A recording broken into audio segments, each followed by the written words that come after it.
Just make this here.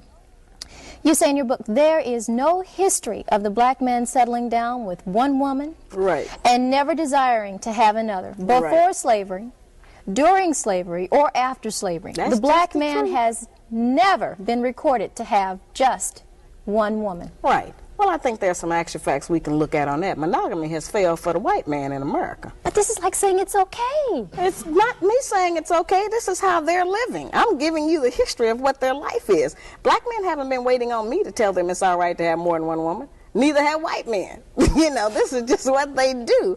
I'm not talking about fornication and adultery.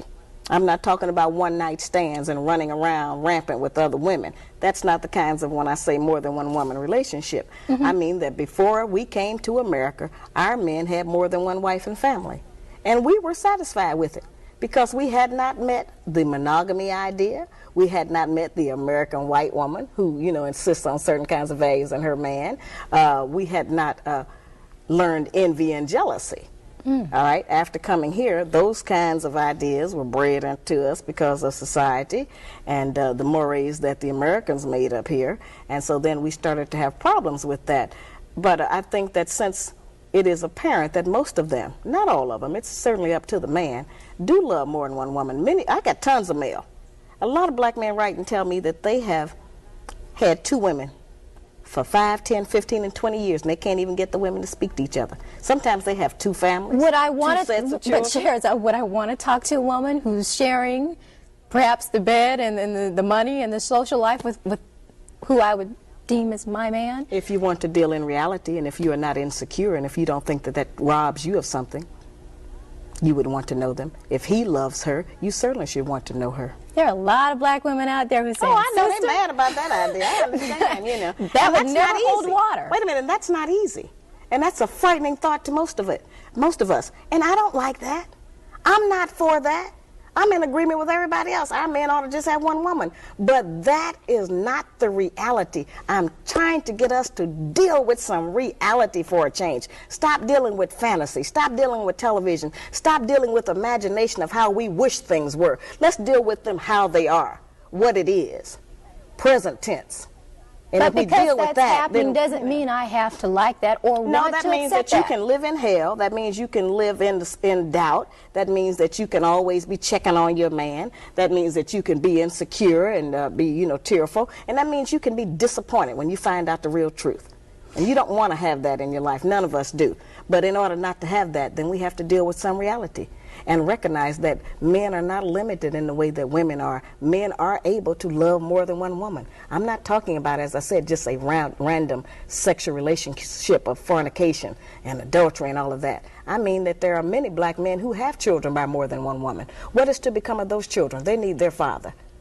Now, you say that once these relationships don't work and they start breaking up or things start going bad at home, you say, she will cry and seek sympathy.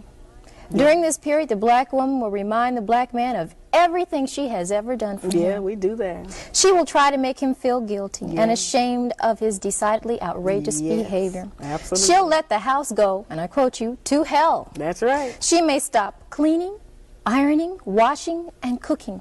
And we withhold sex. That's a real tool we use. We do that. But if you would cheat on me or walk out on me... Well, see, that's what I'm saying. We have to get into definition. Who told us that was cheating? Where did that idea come from that that's cheating?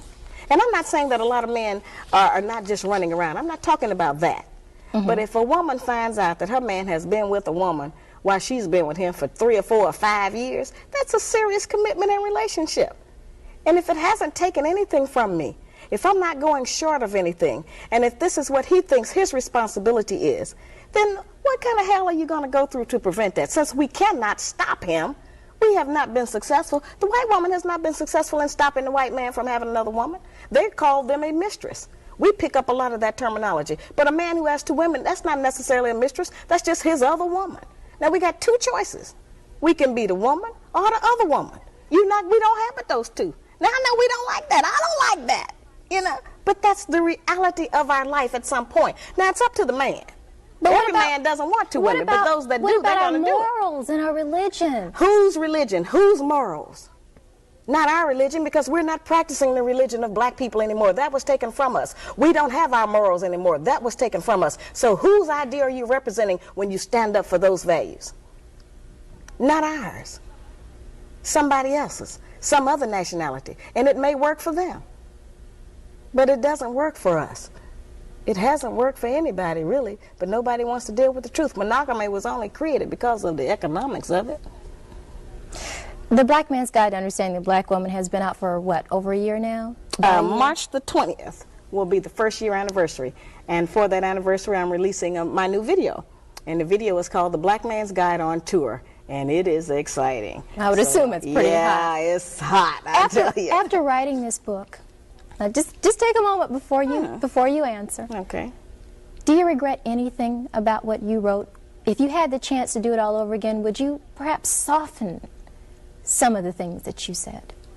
No, that doesn't require any in-depth thought. I've been asked that a lot, of course. No, I wouldn't, because, see,